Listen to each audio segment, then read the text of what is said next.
ayat Pak Wali tadi, innalillahi wa inna ilaihi rajiun. Barangkali itu menurut saya itu benar. Saya bertanya dalam hati, kenapa pulau ini yang memilikinya,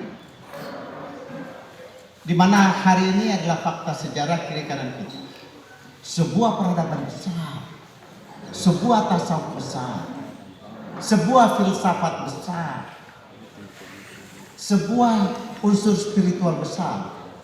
Tahun 60-an setelah masuk menjadi negara republik, di mana kesultanan dan kerajaan dan kesultanan itu melebur menjadi republik.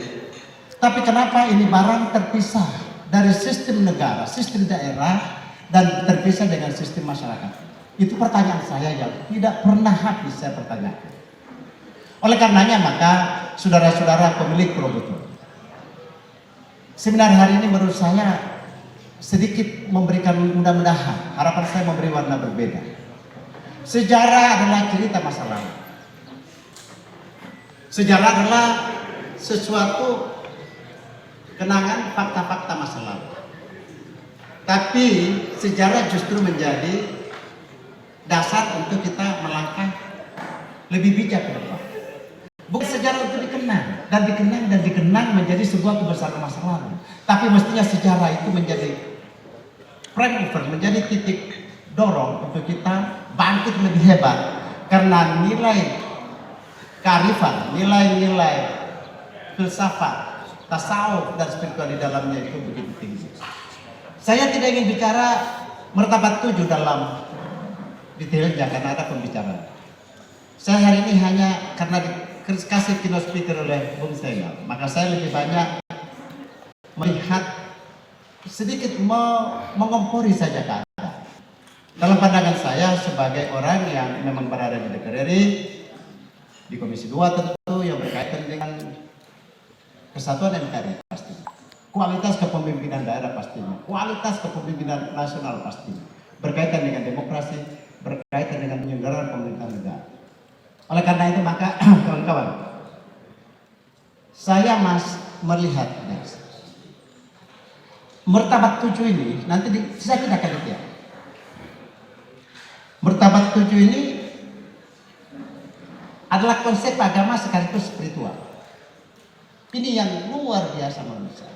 Agama sekaligus spiritual. Karena dalam konsep martabat 7 ada martabat ketuhanan yang spiritual, milik pribadi, individu dan keluarga berhadapan dengan Tuhan dengan segala value, nilai-nilai. Tapi pada saat yang bersamaan dia sebagai martabat perambaan masyarakat berbangsa dan bernegara. Ini yang keren menurut saya. Yang saudara-saudara, saya pimpin Wakatobi selama 10 tahun. Saya berdasarkan pada martabat 7 dan saya implementasikan dengan utuh di Wakatobi. Sampai ke Bupati Wakatobi, Bupati Buton, Pak Munianti pada saat itu masih kepala PDM saya. PDM. Pak Sampaikan menyatakan, you crazy, kamu gila. Kenapa? Martabat 7 di Pulau Buton, kenapa Anda implementasikan di Wakatobi? Bisa hormat seniorku, saya bagian daripada Kesultanan dan Kerajaan Buton. Karena begitu agungnya, saudara-saudara sekalian, martabat 7 ini kalau kita kali, saya coba melihat-lihat Pak Yusri. Saya tadi malam hampir gila. Mencoba memahami kembali, memang terlalu dalam tasawufnya. It's crazy concept. It's beautiful concept. It is very great concept. Tapi kenapa? Di tanah leluhurnya barang ini hampir tenggelam. Innalillahi wa inna ilaihi raji'un. Begitu tadi. Next. Karena coba lihat ya, saya tidak ingin sekali 4 pokok syarat takut menakuti, pelihara memelihara, saya menyayangi, hormat atau it is not only religious. Itu bukan sekedar agama, tapi nilai spiritual yang terlalu tinggi. Karena kita bicara agama, nanti kita lihat sebentar, kita bicara spiritual, kita hidup bersama Tuhan, berarti mindset, your ethic and norms for your value of yourself. Gila ini Pak. Next. Kenapa masalah tanah mulia? Rusak-rusaklah harta, jangan diri. Ini moto gila, hebat sekali. Diri aku hancur boleh, tapi rusak-rusak dari jalan negeri. Betapa nilai Nasionalisme yang dibangun oleh Murtabat. Hancur negeri, tapi jangan rusaklah asal jangan pemerintah. Betapa pentingnya pemerintah, sistem negara khalifah di muka bumi yang dipercaya. Karena dana publik dan pelayanan publik ada di tangan pemerintah. Aku rela, keluarga rela, tapi jangan hancurkan pemerintah, karena pemerintah adalah khalifah yang punya aturan main, punya landasan etik dan moral. Kalau kita hierarki undang-undang, baru konstitusi, baru undang-undang, baru peraturan daerah, peraturan presiden, peraturan daerah, keputusan gubernur, peraturan daerah, baru keputusan wali kota, jauh ke bawah. Baru rusak pemerintah asal jangan agama. Mereka itu very great konsep yang luar biasa, yang tidak bisa dibandingkan oleh manapun. Ada Ibu Nur Hayati tadi sebagai calon kandidat doktor. Bu Nur, saya ingin di disertasi Ibu jangan hanya cerita masa lalu, but what next for me and for the generation. Ini yang saya tuntut pada hari ini. Nah, saudara, konsep tadi tidak sekedar agama tapi spiritual. Karena kalau kita kembali ke definisinya, agama hanya sampai pada memperkenalkan tentang eksistensi Tuhan, memahami peraturan dasar Tuhan. Landasannya saja. Berarti proses terhubung dengan Tuhan tidak terbatas pada agama tertentu saja. Lakum dinukum waliyadin. Itulah pengakuan Islam terhadap agama-agama lain. Tapi kita bicara spiritual adalah tahapan jika seseorang melewati agama. Jadi kalau sebuah sistem, sebuah rezim, sebuah komunitas masih membicarakan baik dan buruk, membedakan antara baik dan buruk, ini baik dan ini buruk, siang dan malam, hitam dan putih, iblis dan setan, itu masih pada tingkat agama. Karena Anda mempertahankan tata kerama, aturan main. Tapi sesungguhnya kalau Anda pada tingkat spiritual tinggi, maka mestinya pertentangan justru menjadi titik awal perdamaian, bukan pertentangan. Spiritual, makanya saya katakan, Martabat 7 not only a religious concept, but more than that one. It is a spiritual concept. Itulah konsep spiritual yang mendorong diri Anda menjadi seseorang yang habit ke dalam. Nilai-nilai ketuhanan ada di dalam titik Anda, baru Anda berimplementasi. Dan itu dilakukan masa lalu. Next. Oleh karenanya maka barangkali perbedaan agama, kalau saya paling konkret, agama dan spiritual. Agama untuk menjalankan tiap-tiap bagian dari ajarannya, terdapat ketentuan atau peraturan-peraturan khusus untuk menjalaninya. Kami Muslim ada syarat-syarat kami, ada rukun iman dan seterusnya. Anda Nasrani punya cara menurut Bible Anda. Hindu punya cara. Kita punya cara berbeda. Tapi setelah tidak ada ketentuan khusus tentang bagaimana seorang itu menjalankan praktik spiritualnya. Berbeda agama. Lakum dinukum waliyadin. Bineka tunggal ika. Tapi spiritual kita menuju ke Tuhan kita masing-masing. Hanya cara kita jalan masing-masing. Itulah pemahaman agama dan pemahaman spiritual. Oleh karena ini terkandung dalam martabat itu. Next. Jadi kata kunci spiritual adalah tanpa penghakiman. Jikalau saudara-saudara, apa Anda sebagai pribadi atau sebagai komunitas keluarga, sistem rezim, jikalau Anda masih menghakimi orang benar dan tidak benar, sah dan tidak sah, halal dan tidak halal, maka Anda pada level pemahaman tingkat agama belum Anda memahami tingkat tasawuf yang kita katakan filsafat atau kita bicara tentang spiritual. Sehingga karena perbedaan adalah keniscayaan. Mestinya yang ada cuma indah, damai dan sejahtera. Itu yang terkandung dalam martabat 7. Ajaran-ajaran itu. Nah, laksana kira-kira itulah martabat 7. Indahnya taman ini. Bunga-bunga semakin berwarna-warni. Ada air, ada bangunan, ada pohon. Di situ ada kecoak, di situ ada segala macam. Makan-memakan dengan alam, lingkungan sesuai dengan keseimbangan ekosistem. Itulah pemahaman spiritual.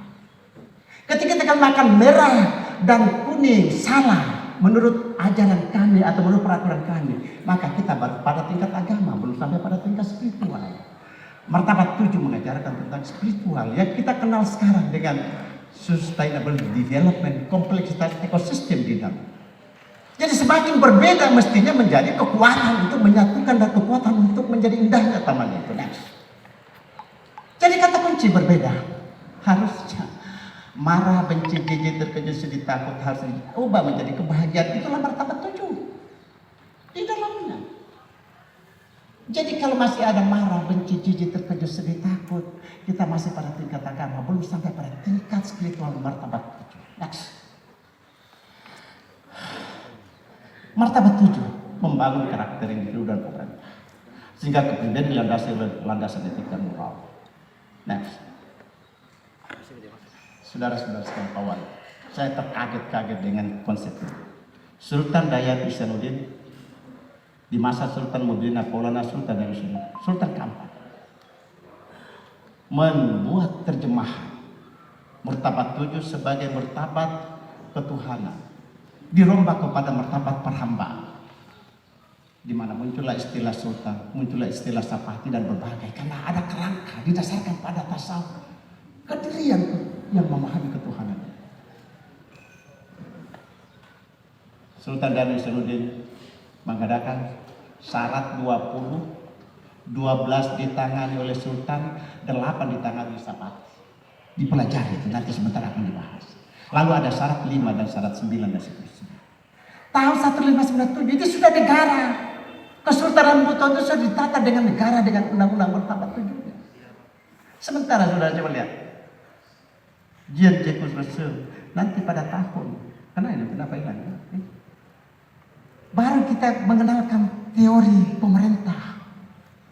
Jadi kita 200 tahun lebih maju, baru tatanan dunia. Saudara, Anda perlu berbangga. Saya sebagai orang Buton perlu berbangga. 200 tahun sebelum Rasul memperkenalkan konsep negara, bahwa setelah itu negara rakyat menyerahkan sebagian haknya kepada pemerintah dengan harapan memperoleh keamanan dan kesejahteraan.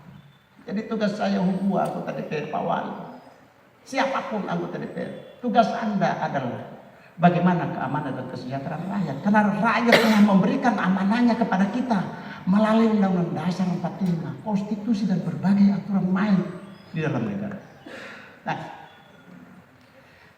saudara sekalian, putra putri Buton, kita sekarang masuk ke sudah 5 peradaban. Mulai dari industri 0, 2, 3, 4, 0. Di revolusi industri di Prancis tahun 70-an. Diawali selalu dengan wabah besar. Jangan lupa, COVID mempercepat peradaban. 1987 dengan Thomas Edison menemukan bola lampu. Terjadi peradaban baru.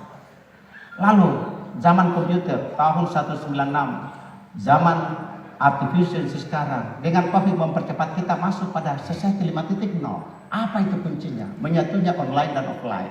Hari ini saya pidato di sini, tapi ada mengikuti offline. That is really society 4.0.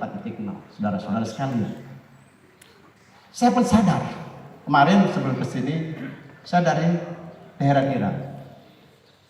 Adinda Final bilang ke gua, coba Anda kekum. Saya kekum.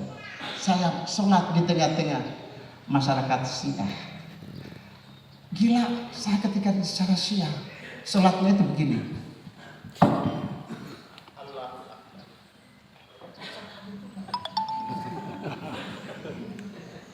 Rakaat kedua,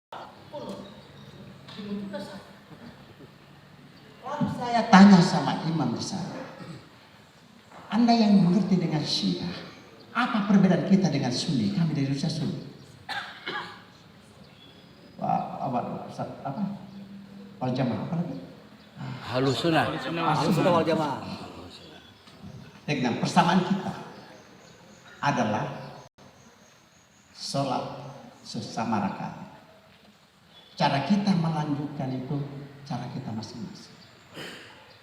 Berarti kan tidak penting yang dipersoalkan adalah miring.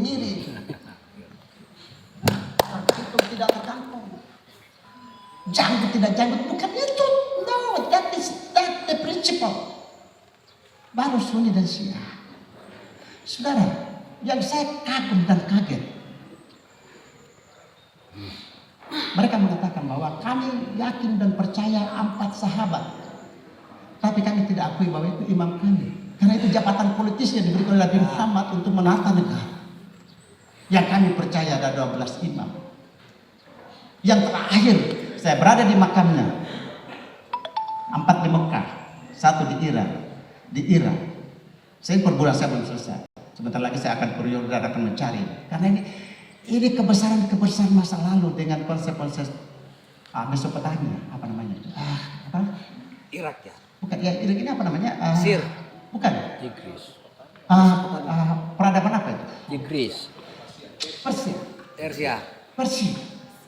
Itu kerajaan lama. Ya. Kita pun tidak tahu seperti apa, betul seperti apa negara ini tanpa Persia. Persia. Saya selalu bilang, bagaimana nasib negara ini tanpa Hitler Jerman, tanpa Mussolini Itali, mereka rejim-rejim buruk di zamannya, tapi telah membuat tatanan itu menjadi sesuatu yang bermakna pada hari ini. Islam menjadi hebat karena ada perang Badar. Tanpa perang Badar mungkin kita tidak. Artinya ada krisis kemanusiaan luar biasa saat kita membentuk namanya peradaban itu, saudara-saudara sekalian. Wah, bagus. Nah, oleh karena itu maka belajar dari Irak. Saya pun melihat bahwa saya pernah ditanya, berapa menit saya mau berakhir. Saya pernah ditanya oleh teman-teman, kenapa Republik Indonesia ini buruk begini? Kenapa? Semua pernyataan apapun ditutup-tutupi, pemerintah Jokowi buruk. Saya bilang, oh ya, terus menurut Anda gimana? Bagaimana sebetulnya konsep Islam sebetulnya? Saya bilang konsep Islam yang sebetulnya, coba lihat apa yang terjadi di Pakistan. Itu bukan konsep Islam, tapi komunitas Muslim 90%. Begitu bicara sedikit ditembak, calon presiden dibunuh. Terus apa yang terjadi sekarang di Houthi? Apa namanya itu yang sekarang lagi perang-perang? Suriah. Benar. Sebelah lagi. Sudah. Afghanistan. Sudah. Saya bilang 99%. Tapi kembali ke Irak. Pertanyaan saya, apa yang salah? Bukankah pemahaman agama plus spiritual yang mesti dinaikkan? Kita terlalu banyak bertengkar di sekolah khilafiyah yang sebenarnya tidak prinsip. Dalam geopolitik dan global governance sebentar saya akan buka. Saudara sekalian ini. Coba lihat. Peradaban saudara tidak di sini lagi. Tapi yang memperandakan Timur Tengah masih orang ini. Tidak bisa kita marah karena mereka membangun sebuah strategi. Itu namanya global governance. Pemerintah global. Gerakan penyatuan politik lintas negara itu menjadi tantangan kawasan. NATO masih berpengaruh. Efek dan seterusnya. Kita belum berdaya negara Muslim. Terpecah belah terus. Kenapa? Karena kita terlalu mempersoalkan Religi. aturan main dengan hak. Begitu berbeda kita baku hantam-hantam, nanti pecah belah. Kita tidak sampai pada tingkat spiritual dengan taman tadi, saudara sekalian. Peradaban sekarang ada di sini. Nih, kekayaan, pengetahuan, teknologi, industri ada di sini. Sekarang 2023, 2025 ada di Indo-Pasifik di Indonesia, tepatnya saudara. Yang saya katakan, pemilik martabat 7, Anda harus menjadi seseorang yang hebat dalam kerangka melihat proses peradaban ini. Karena tanah negara ini, tanah Pulau Buton, tanah Barakati Namolio, itu bukan cuma slogan, but how can you make it to be a reality? It is not only slogan. Bagaimana barang ini menjadi sebuah kenyataan? Next. Saudara, lihat. Dulu perdagangan di sini. Perdagangan terus sudah masuk ke sini. Hebatnya Malaysia, hebatnya Singapura, karena mesti lewat sini baru kemana-mana. Ini masa lalu, bro. Peradaban sudah pindah ke sini. Betapa hebatnya provinsi Sulawesi Tenggara ke depan. Sehingga saya selalu mengatakan dalam konteks pergerakan geopolitik dunia, Anda harusnya menjadi seseorang yang hebat. Di hadapan saya ada para lurah. Di hadapan saya ada para mahasiswa. Anda semua akan jadi pemimpin yang akan mengambil sivilisasi untuk memimpin dunia justru. Karena menurut keyakinan Sunni, masih ada satu imam namanya Imam Mahdi. Kuburannya tidak ditemukan. Menurut mereka, di suatu saat ketika moral manusia buruk, maka Imam Mahdi kembali ke Mekah untuk memperbaiki moral manusia. Itulah keyakinan. Masih ada keyakinan orang Buton. Putra putri Buton lagi melanglang buana ke seluruh dunia sekarang. Sebentar akan kembali ke Buton, membangun dunia. Semua inilah takal besar yang mesti menjadi sebuah keyakinan. Saya percaya itu. Next. Oleh karenanya maka Anda lihat ini. Pelabuhan Lameruru menurut saya, pelabuhan Kamaru atau Pasar Wajar Pasar yang menghubungkan benua Asia dan benua Afrika dan Amerika.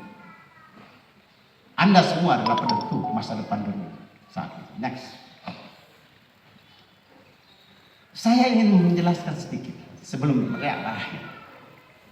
Ternyata, saudara-saudara sekalian, saya baru sadar bahwa saya di Wakatobi membangun karakter, merubah mindset aparat Pemda Wakatobi. Jadi kalau saya bangun bangunan di Wakatobi, nggak ada gaungnya Wakatobi, bro. Eropa sudah lama membangun. Tidak heran kalau Pak Safi mengatakan bahwa kenapa Anda ajaran kestrukturan kerajaan Buton saya ajarkan di Wakatobi. Di dalam martabat 7 ada 3 cara penurunan. Pertama, kalau kau bertanya saya kasih tahu kau. 1. Maka saya kasih tahu kau di Kelambu karena kau bertanya. Yang kedua, kalau kau mau tahu martabat 7, kau belajar cara bertanya baru saya kasih tahu kau. Masih di Kelambu. Tidak ada sistem setahu saya di Pemda Kabupaten Moma Pabani karena Bapak baru 1 tahun. Bapak baru 1 tahun. Belum ada sistem menurunkan martabat 7 ke dalam ajaran masif dalam sistem pemerintah daerah. Yang Bapak bisa lakukan. Apa yang saya lakukan, saudara? Karena berubah mindset berasal dari 4 sarana patanguna dan prinsip motor. Saya dengan Pak Yusri, dengan segala macam keterbatasan saya terjemahkan. Patis building apa ini? Memang, kalau Anda jadi kepala dinas, SKP Pak Minister tahu ini. Jangan kau jadi kepala dinas kalau tidak mengerti bagaimana bermitra dengan masyarakat di bawah. Tidak penting kau S4, S5, tidak penting. Tapi mindset kamu mampu nggak bersahabat dengan bawah. 7 hari. Latihan. Baru yang kedua, community based issue analysis. Bagaimana menganalisis kebutuhan masyarakat.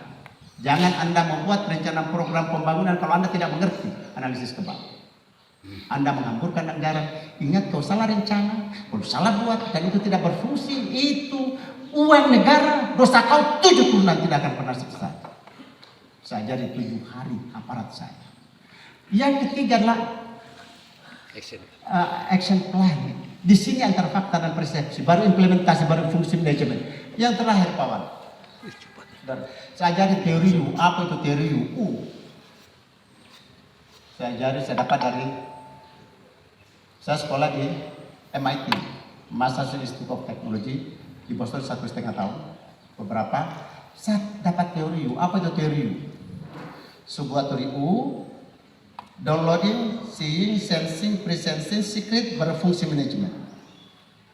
Anda dulu mengerti syariat, tarekat, hakikat, rahasia milik Tuhan. Baru pegang kendali kepemimpinan saya.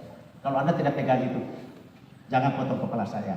Kalau Anda tidak mengerti itu, saya tidak akan pernah angkat Anda menjadi kepala SKP. Karena Anda pegang anggaran dan kebijakan publik di sini. Nah, jadi pemilihan saya kepala SKPD itu di sini. Ceritanya panjang. Coba tanya di sana. Oleh karena itu maka next. Saudara sekalian, dalam posisi geopolitik, nikel di daratan Sulawesi tinggal 10 tahun habis, plus minus. Masa depan dunia. Aspal dan turunannya di Pulau Buton, masa depan transportasi dunia. Sebentar lagi minyak habis. Dari mana aspal, bos? Anda bisa bermain online, tetapi transportasi Anda harus menggunakan aspal. Masa depan dunia di Buton. Saudara-saudara sekalian, jutaan ton masa depan dunia. Dan Buton ini akan menjadi cahaya, menjadi pusat sivilisasi peradaban dunia. Oleh karena itu maka cerita orang tua dulu. Orang Buton kemana-mana pulang membangun Buton, membangun dunia itu benar, fakta.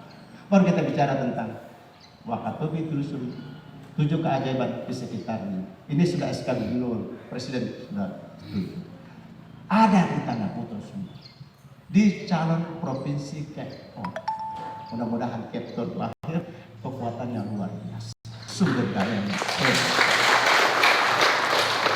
Dia tidak sekedar membangun Indonesia, tapi membangun dunia. Karena dia yang poros peradaban berada di Al-Fatihah. Next.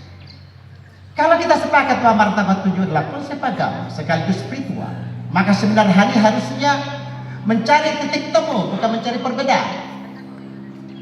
Kalau kita masih mencari perbedaan, berarti kita masih pada tingkat agama, tidak pada tingkat spiritual. Mestinya tidak ada penghakiman lah terhadap sesuatu dengan kata kunci, ayo kita sejahtera bareng. Next. Karena otak dan hati akan menimbulkan tindakan, menyatunya otak dan hati. Itulah kira-kira keputusan kita. Jadi martabat 7 menyambungkan otak dan hati, tindakan kita akan membawa kesejahteraan. Next.